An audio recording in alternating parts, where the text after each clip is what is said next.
Ya, pemirsa, terima kasih Anda masih menyaksikan NTV Prime. Kali ini saya sudah ditemani oleh Farhad Abbas, kuasa hukum dari Saka Tatal, dan juga bergabung melalui sambungan Zoom Adrianus Melela, kriminolog Universitas Indonesia. Selamat malam, Mas Farhad. Selamat malam, Prof. Adrianus.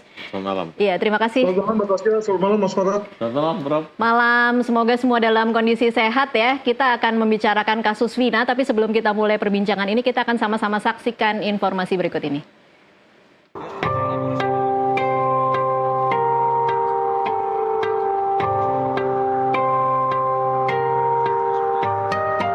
Ayah Muhammad Rizky, korban pembunuhan di Cirebon 27 Agustus 2016, Inspektur 1 Polisi Rudiana, dilaporkan kuasa hukum terpidana kasus yang menewaskan putranya ke Polres Cirebon Kota. Ibtu Rudiana dituding merekayasa sejumlah fakta dan mempengaruhi sejumlah saksi yang berdampak ke vonis kasus pembunuhan Vina Cirebon. Yang kita laporkan adalah Pak Rudiana sebagai polisi yang kita anggap menyimpulkan atau melaporkan bahwa terjadi penusukan samurai, tapi ternyata dalam hasil otopsi baik awal maupun dalam pembongkaran mayat tidak ada benda-benda tajam, yang hanya benturan aja. Dalam berita acara sidang kasus Vina ditulis, Rudiana sebagai saksi satu dan semua kesaksiannya saat itu ditolak para terdakwa. Psikolog forensik pun menyebut Rudiana bisa dilaporkan karena memberi keterangan palsu. Dalam rangka tanda petik memaksa Rudiana dan Polri agar buka suara tentang hasil pemeriksaan tersebut, maka patut dipertimbangkan untuk mempolisikan Rudiana dengan pasal 220 KUHP. Pasal 220 Pasal 220 sehingga saya angka itu ya. Intinya adalah pasal ini mengatakan seseorang yang membuat laporan tentang suatu perbuatan yang dapat dihukum, padahal dia tahu bahwa peristiwa itu tidak ada, maka dia dipidana. Dengan kata lain, pasal terkait dengan laporan palsu. Sederhananya begitu ya. Ini Anda meminta kuasa hukum itu untuk kemudian melaporkan Rudiana. Untuk mempertimbangkan, untuk melakukan laporan terhadap Rudiana ke kepolisian agar Rudiana atau Polri yang akhirnya buka suara tentang sesungguhnya apa peran Rudiana dalam kasus ini. Perkiraan saya, peran Rudiana berhasil diungkap dalam pemeriksaan oleh Propam, tapi sayangnya itu yang tidak diungkap kepada publik.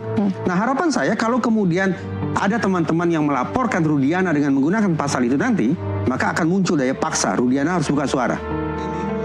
Keadilan untuk korban Vina dan Eki masih sulit dicapai, apalagi polisi mangkir dari pra-peradilan yang diajukan Peggy Setiawan yang ogah jadi tersangka kasus pembunuhan di Cirebon 27 Agustus 2016 lalu. Tim Liputan NTV melaporkan. Baik, kita langsung mulai perbincangan. Saya ke Bang Farhad dulu. Bang Farhad, sampai di mana upaya untuk pengajuan PK klien Anda? Kemarin kami kan melaporkan Rudiana di Propam maupun Bareskrim ya. Kemudian pengaduan ya. Nah, kemudian Polri mengatakan tidak terlibat. Tapi menurut saya sekarang dampaknya Ketua RT sudah dilaporkan, Liga Akbar sudah mencabut gitu. Tinggal apakah mereka itu mengarang untuk kepentingan diri sendiri atau memang sesuai dengan arahan daripada waktu itu. Memang agak dilema karena Rudiana ini adalah ayah daripada korban gitu. Dan harusnya ini saran buat Polri, Rudiana nggak usah terlalu dilindungi sehingga untuk bertemu pun susah gitu. Karena mereka ini adalah korban juga gitu. Dan tentu kami menjadi masyarakat menjadi tanda tanya ada apa di sini. Gitu. Nah kemudian insya Allah besok kita akan ke Cirebon untuk karena mendapat kabar perlindungan LPSK si Saka Tatal. Nah, kemudian minggu depan mungkin hari Senin kami akan mendaftarkan peninjauan kembali. Nah, di sini masyarakat lagi menanti-nantikan gitu. Karena menurut saya perkara ini biar tukang ojek ngerti kok masalahnya gitu. Ngerti kalau di sini ada ketimpangan-ketimpangan gitu. Mereka ngerti bahasa hati nurani dan kejujuran daripada Saka Tatal.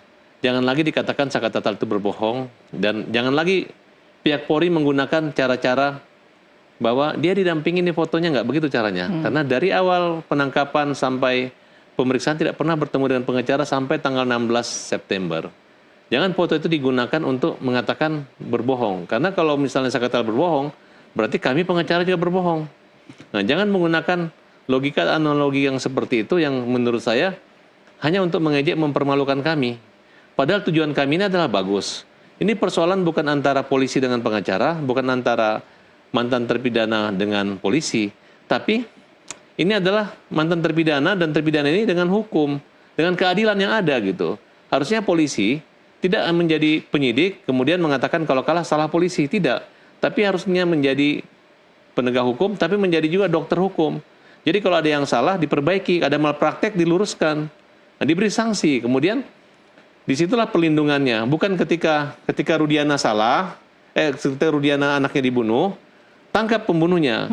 Nah, tapi ternyata ada kesalahan penyidikan, pembuktian yang mengejar pengakuan tersangka. Nah, kemudian ternyata dikabulkan atau seilham dengan jaksa. Kemudian sama dengan hakim. Akhirnya pencabutan LP nggak diambil copy paste. Sesuai dengan BAP awalnya gitu. Nah, menurut saya, dalam hal ini, saya nggak terlalu menyalahkan Polri gitu. Polri nggak usah gegabah atau apa, nggak.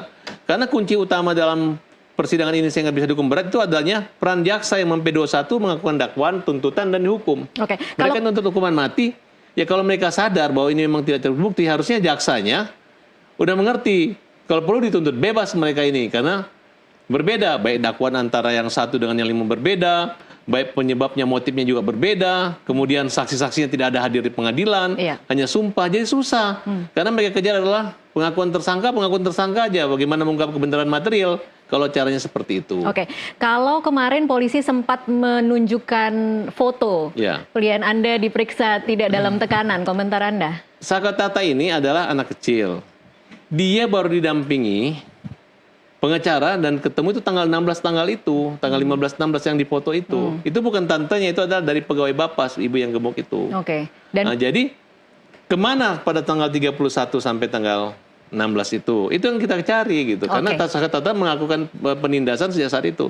Kemudian di pengadilan hanya Saka Tata yang tidak mencabut laporan BAP karena dia ada Bapasnya, nggak mungkin. Tapi dia berharap hakim mengerti perasaan dia. Tapi ternyata tidak.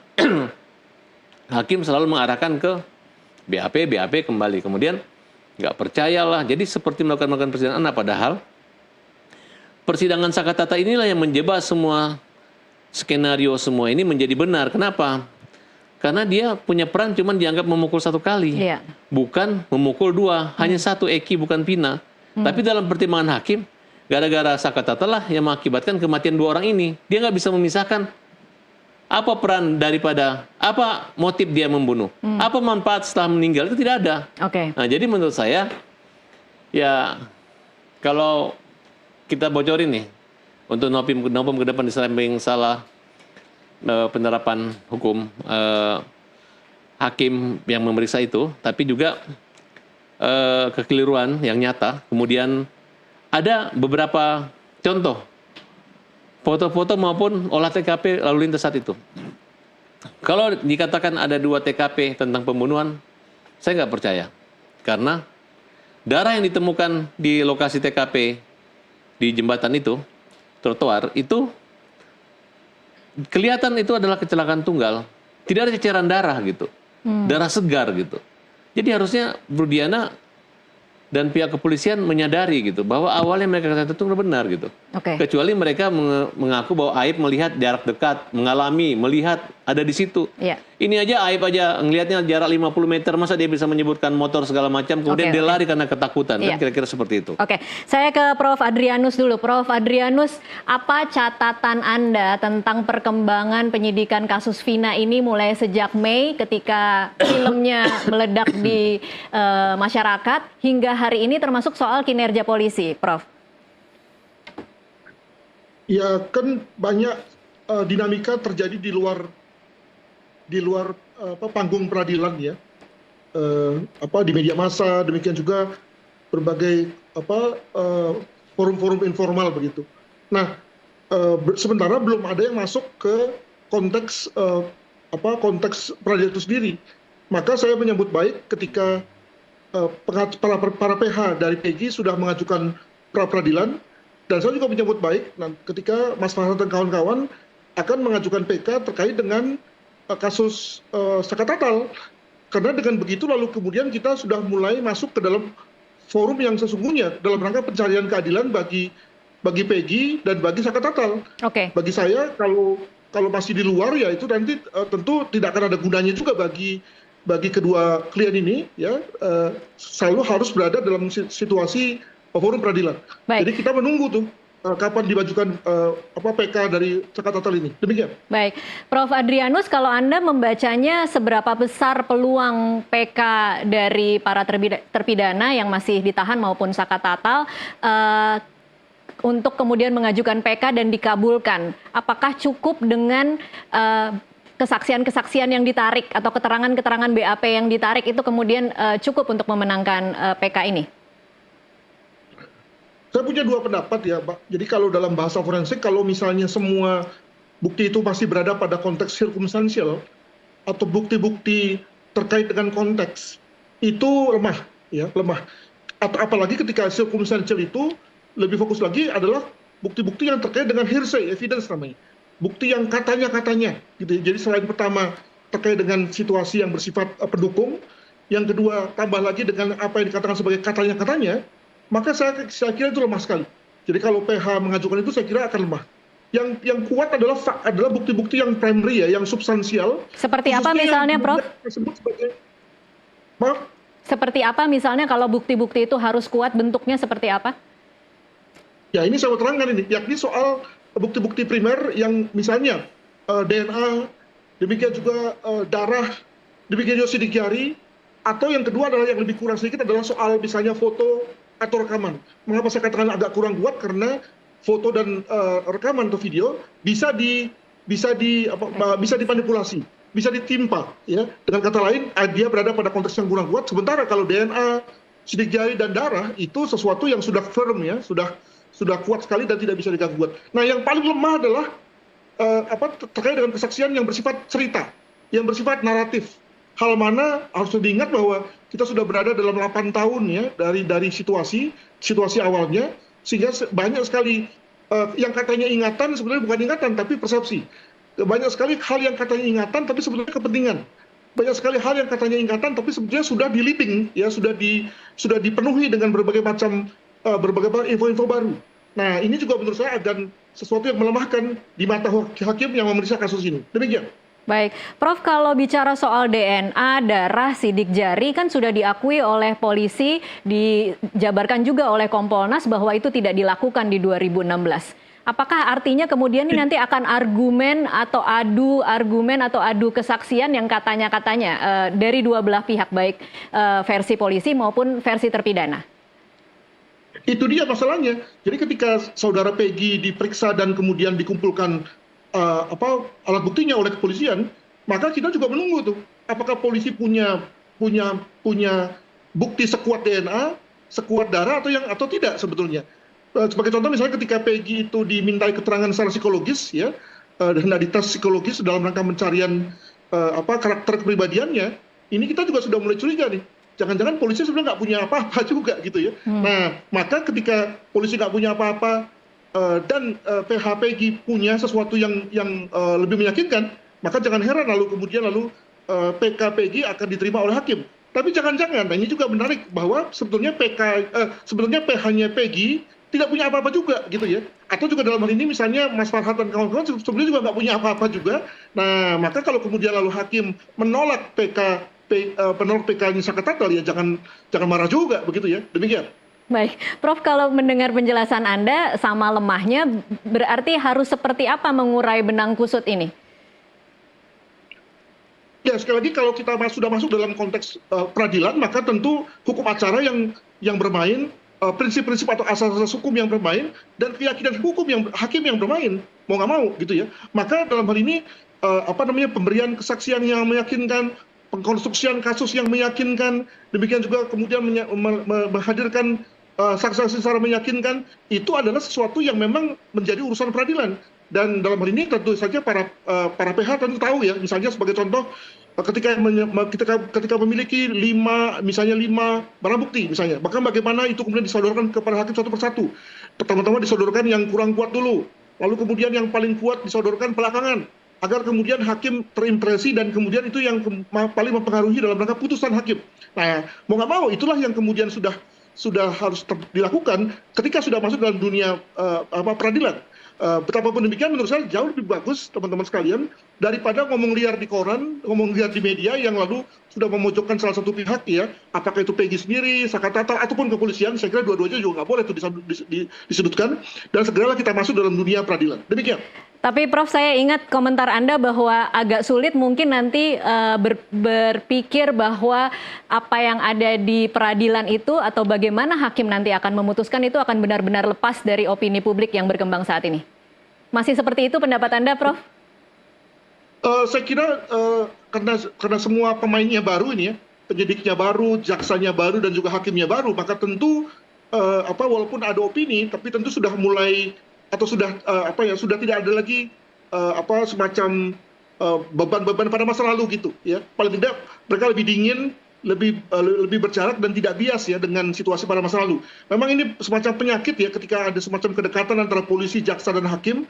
Ketika polisinya sudah mulai main kotor, maka lalu kemudian jaksa pun juga diajak untuk bermain kotor dan hakim pun juga bisa gitu ya.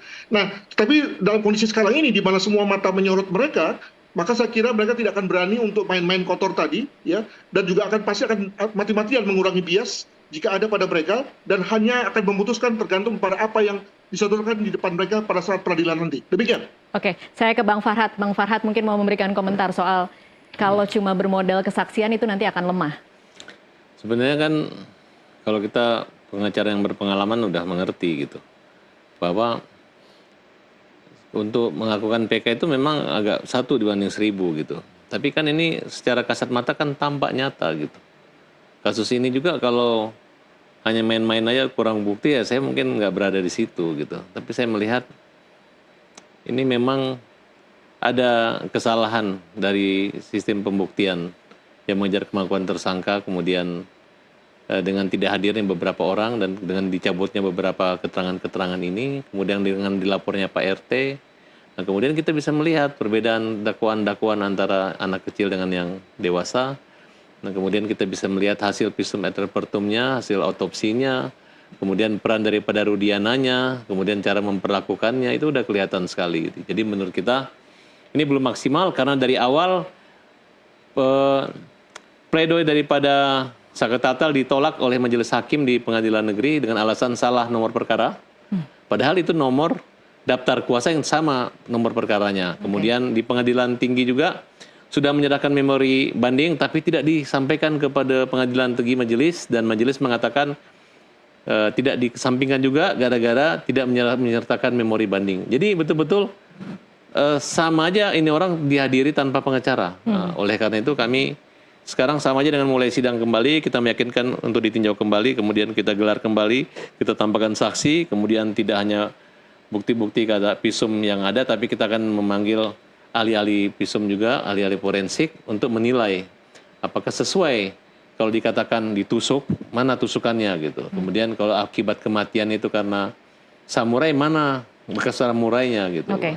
Itu aja kira-kira. Oke, kalau soal wacana atau dorongan dari sejumlah pihak untuk melakukan eksaminasi dan pembentukan tim pencari fakta, komentar Anda? Sebelum kami laporkan PK itu, kami juga akan minta bikin surat kepada Kapolri untuk perlindungan hukum, kepada Jaksa Agung untuk eksaminasi. Ini sudah dilakukan? Dulu pernah dilakukan di tingkat Komisi Yudisial, tapi nggak ada jawaban. Komnas HAM pun baru ditindaklanjuti sekarang. Nah, kemudian menurut saya itu hanya sebagai minimal mereka mengetahui, sehingga ketika mereka nanti melakukan satu membuat kontra memori atas peninjauan kembali kita, mereka menyadari gitu bahwa yang diinginkan oleh Saka Tatal, yang diinginkan oleh Farhad ini seperti ini, bukan kita menjadikan putusan hakim yang penting hakim menyalahkan, tidak, justru kita luruskan kembali gitu kelemahan-kelemahan kekurangan ini, dan saya harap orang yang salah menghukum juga dihukum, kan kira-kira seperti itu. Oke, baik. Saya ke Prof. Adrianus untuk pertanyaan terakhir soal wacana sejumlah pihak yang mendorong atau berpikir bahwa harus dilakukan eksaminasi dan mendorong dibentuknya tim pencari fakta untuk kasus Vina ini. Seperti apa, Prof? Ya, tadi sudah disebutkan oleh Mas Farhad bahwa tim pencari fakta itu sesuatu yang ekstrayudisial, tidak dikenal dalam KUHP maupun KUHP kita. Jadi tentu saja apapun nanti hasilnya merupakan satu hasil yang bersifat politis dan sekali lagi harus dimasukkan dalam proses hukum acara yang benar agar kemudian bisa diterima dan lalu berakhir dengan putusan pengadilan yang mengikat begitu. Jadi kalau hanya untuk menghasilkan sesuatu yang bersifat politis ya, atau misalnya ekonomis dalam arti misalnya ada ganti rugi, oke lah, tim pencari fakta benar. Tapi kalau nanti kemudian digunakan sebagai bagian dari upaya pencarian keadilan sesuai dengan sistem peradilan, ya saya kira nggak dikenal. Maka lebih bagus kita memakai cara yang sesuai dengan yang diminta oleh hukum, yakni pemberkasan pra peradilan untuk Peggy dan pemberkasan PK untuk Saka Tatal gitu ya. Dan kemudian lalu biarlah kemudian terjadi kontestasi tentang alat bukti baik itu oleh PH maupun oleh jaksa di peradilan. Dan karena itu terbuka untuk umum mendengar, maka masing-masing orang akan tahu seberapa besar sih kekuatan bukti dari masing-masing pihak. Dan sekali lagi, nah ini dia nih, sekali lagi ketika nanti misalnya nih, saya tentu tidak berada dalam posisi memihak ya. Kalau kemudian nanti hakim tidak percaya, tidak yakin pada berbagai macam skenario yang konstruksi yang diberikan oleh PH Peggy dan PH Saka Tatal, jangan kemudian lalu mulai macam-macam lagi kembangannya gitu ya. Sekali lagi karena hakim tentu akan berpikir tentang ada nggak buktinya dan ada nggak kemudian pasal yang mendukungnya. Hanya itu sebetulnya kerjaan hakim kalau kita bicara mengenai pendekatan normatif legal ya yang memang menjadi ranah daripada hakim. Demikian. Itu yang harus kemudian diedukasi kepada publik yang saat ini sudah terlalu jauh berasumsi begitu ya Prof. Adrianus. Tapi kalau boleh kasih rekomendasi singkat saja untuk polisi dan tim kuasa hukum, apa yang harus mereka lakukan agar kemudian mempercepat proses ini agar tidak terlalu berlarut-larut. Kita sudah sebulan disibukkan dengan satu kasus ini, masyarakat dibuat tidak percaya pada institusi Polri. Kalau Polri tentu sudah siap ya kelihatannya dalam rangka mengumpulkan alat bukti itu, betapapun mungkin alat buktinya lemah-lemah ya, saya nggak tahu. Tapi dari sejak saat penangkapan dan penahanan Peggy, tentu polisi sudah siap tuh, dan polisi memiliki semacam keuntungan ya karena tadi Peggy berada dalam penguasaannya gitu.